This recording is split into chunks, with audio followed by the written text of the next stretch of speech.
Hello ನಮಸ್ಕಾರ. ನಾನು ನಿಮ್ಮ ಪ್ರಿಯಾ. ಈ ದಿನ ಕೆಲವೊಂದು ಕೆಟ್ಟ ಅಭ್ಯಾಸಗಳು, ಬ್ಯಾಡ್ ಹ್ಯಾಬಿಟ್ ಬಗ್ಗೆ ನೋಡೋಣ. ಕೆಟ್ಟ ಅಭ್ಯಾಸಗಳಲ್ಲಿ 4 ವಿಧ. ಮೊದಲನೆಯದಾಗಿ ದೈಹಿಕ ಕೆಟ್ಟ ಅಭ್ಯಾಸಗಳು, ಫಿಸಿಕಲ್ ಬ್ಯಾಡ್ ಹ್ಯಾಬಿಟ್.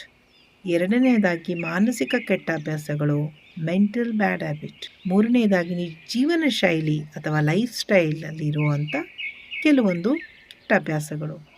ನಾಲ್ಕನೇದು ಬಹು ಮುಖ್ಯವಾದದ್ದು ಅಂದರೆ ಸಂಬಂಧಗಳಲ್ಲೂ ಕೆಲವೊಂದು ಕೆಟ್ಟ ಅಭ್ಯಾಸಗಳಿವೆ. ಕೆಟ್ಟ ಅಭ್ಯಾಸ ಅಂದರೆ ಬರೀ ಧೂಮಪಾನ, ಮದ್ಯಪಾನ, ಬೇರೆ ಒಂದು ಅಭ್ಯಾಸಗಳಲ್ಲ. ಈ ಸಂಬಂಧಗಳ ಕೆಟ್ಟ ಅಭ್ಯಾಸಗಳು ಸಂಬಂಧಗಳನ್ನೇ ಕೆಡಿಸಿಬಿಡುತ್ತದೆ ಸ್ನೇಹಿತರೆ. ಬಹಳ ಮುಖ್ಯವಾಗಿ ಇದರಲ್ಲಿ ಕೆಲವೊಂದು ಮುಖ್ಯ ಅಂಶಗಳಿದೆ. ಒಂದೊಂದಾಗಿ ನಿಮ್ಮ ಹತ್ರ ಹೇಳ್ತೀನಿ. ಮೊದಲನೇದಾಗಿ ಪ್ರಾಮಾಣಿಕವಾಗಿ ಮಾತನಾಡದಿರುವುದು, ಅಂದರೆ ಒಳಗೊಂದು ಹೊರಗೊಂದು ಇಟ್ಕೊಳ್ಳೋದು. ಜಗಳ ಆಗಿಬಿಡುತ್ತೆ ಅಂತ ಹೇಳಿ ಮೌನವಾಗಿರೋದು, ಅದೇ ಮುಂದೆ ದೊಡ್ಡ ಒಂದು ಸಮಸ್ಯೆ ಆಗಿ ಪರಿವರ್ತನೆ ಆಗುತ್ತದೆ. ಅದರ ಬದಲಾಗಿ ಶಾಂತವಾಗಿ ಬೇಗ ಮಾತನಾಡಿ ದೋಷಾರೋಪಣೆ ಮಾಡದೆ ಭಾವನೆಗಳನ್ನು ಹೇಳಿ.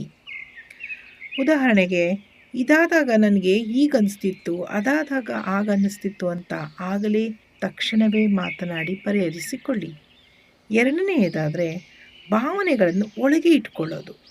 ಮೌನವಾಗಿ ಇದ್ದು ಇದ್ದಕ್ಕಿದ್ದಂತೆ ಮುಂದೊಂದು ದಿನ ಅದು ದೊಡ್ಡದಾಗಿ ಸ್ಫೋಟವಾಗೋದು. ಇದು ತುಂಬ ಹಾನಿಕರ. ಅದರ ಬದಲಾಗಿ ಚಿಕ್ಕದಿರುವಾಗಲೇ ವಿಷಯಗಳನ್ನು ಮಾತನಾಡಿ ಬಗೆಹರಿಸಿಕೊಳ್ಳಬೇಕು. ಮೂರನೇದಾಗಿ ನಿಮ್ಮನ್ನು ಸರಿಯಾಗಿ ನಡೆಸದೇ ಇರುವವರನ್ನು ನೀವು ಆಯ್ಕೆ ಮಾಡಿಕೊಳ್ಳುವುದು. ಯಾವಾಗಲೂ ಆತಂಕ, ನೋವು, ಅಸಮಾಧಾನ ಇದ್ದರೆ ಅದು ಪ್ರೀತಿ ಅಲ್ಲ, ಎಚ್ಚರಿಕೆ. ನಿಮಗೆ ಭದ್ರತೆ, ಗೌರವ, ಮೌಲ್ಯ ನೀಡುವವರನ್ನು ಆರಿಸಿ. ನಾಲ್ಕನೇದಾಗಿ ಗಡಿಗಳು ಇಲ್ಲದಿರುವುದು, ಅಂದರೆ ಲಿಮಿಟ್ ಕ್ರಾಸ್ ಮಾಡೋದು. ನಿಮಗೆ ಇಷ್ಟ ಇಲ್ಲದಿದ್ದರೂ ಹೌದು ಅಂತ ಹೇಳೋದು. ಇದರಿಂದ ಒಳಗಡೆ ಕೋಪ ಸೇರುತ್ತಾ ಹೋಗುತ್ತೆ. ಬದಲಾಗಿ ಸರಳವಾಗಿ ಹೇಳಲು ಅಭ್ಯಾಸ ಮಾಡಿಕೊಳ್ಳಿ. ಇದು ನನಗೆ ಒಪ್ಪೋದಿಲ್ಲ, ನನಗೆ ಸ್ವಲ್ಪ ಸಮಯ ಬೇಕು ಎಂದು ನಿಮಗನಿಸಿದ್ದನ್ನು ಹೇಳಿ. ಆರೋಗ್ಯಕರ ಜನರು ನಿಮ್ಮ ಅನಿಸಿಕೆಗಳನ್ನು ಗೌರವಿಸುತ್ತಾರೆ. ಐದನೆಯದಾಗಿ ನಿಮ್ಮ ಸಂಗಾತಿಯ ಮನಸ್ಸಿನಲ್ಲಿ ಇರುವುದೆಲ್ಲವನ್ನು ತಿಳಿದುಕೊಂಡು ಮನಸ್ಸನ್ನು ಓದಿಬಿಡಬೇಕು ಅಂತ ಆತುರ ಪಡೋವಂಥದ್ದು. ಇದರ ಬದಲಾಗಿ ನೀವು ನಿಮ್ಮ ಸಂಗಾತಿಯಿಂದ ನಿಮಗೆ ಬೇಕಾದನ್ನು ಸ್ಪಷ್ಟವಾಗಿ ಹೇಳಿ. ಅದು ನಿಮಗೆ ಕೊಡುವ ಗಮನ ಇರಬಹುದು, ಪ್ರೀತಿ ಇರಬಹುದು, ಭರವಸೆ ಇರಬಹುದು, ಅಥವಾ ಅವರಿಂದ ಬಯಸುವ ಸಮಯ ಇರಬಹುದು, ಅಥವಾ ಸಹಾಯನ ಇರಬಹುದು. ಅದನ್ನು ನೀವು ನಿಮಗೆ ಬೇಕಾದ ಒಂದು ವಿಷಯಗಳನ್ನು ಸ್ಪಷ್ಟವಾಗಿ ಹೇಳಿ ಬಗೆಹರಿಸಿಕೊಳ್ಳಿ. ಆರನೇದಾಗಿ ಲೆಕ್ಕ ಇಡೋದು. ನಾನು ಇದನ್ನು ಮಾಡಿದೆ, ನೀನೇನು ಮಾಡಿದೆ ಎನ್ನೋದು. ಸಂಬಂಧ ಸ್ಪರ್ಧೆ ಅಲ್ಲ, ಅದು ಪ್ರೀತಿಯ ಮೇಲೆ ಅವಲಂಬಿತವಾಗಿದೆ. ಅದರ ಬದಲಾಗಿ ಮಾಡೋದನ್ನು ಪ್ರೀತಿಯಿಂದ ಮಾಡಿ, ಪಾಯಿಂಟ್ಗಾಗಿ ಅಲ್ಲ. ಏನಾದರೂ ವ್ಯತ್ಯಾಸ ಇದ್ದರೆ ಶಾಂತವಾಗಿ ಮಾತನಾಡಿ ಬಗೆಹರಿಸಿಕೊಳ್ಳಿ. ಸಂಬಂಧದಲ್ಲಿ ನಿಮ್ಮನ್ನೇ ಕಳೆದುಕೊಳ್ಳಬೇಡಿ.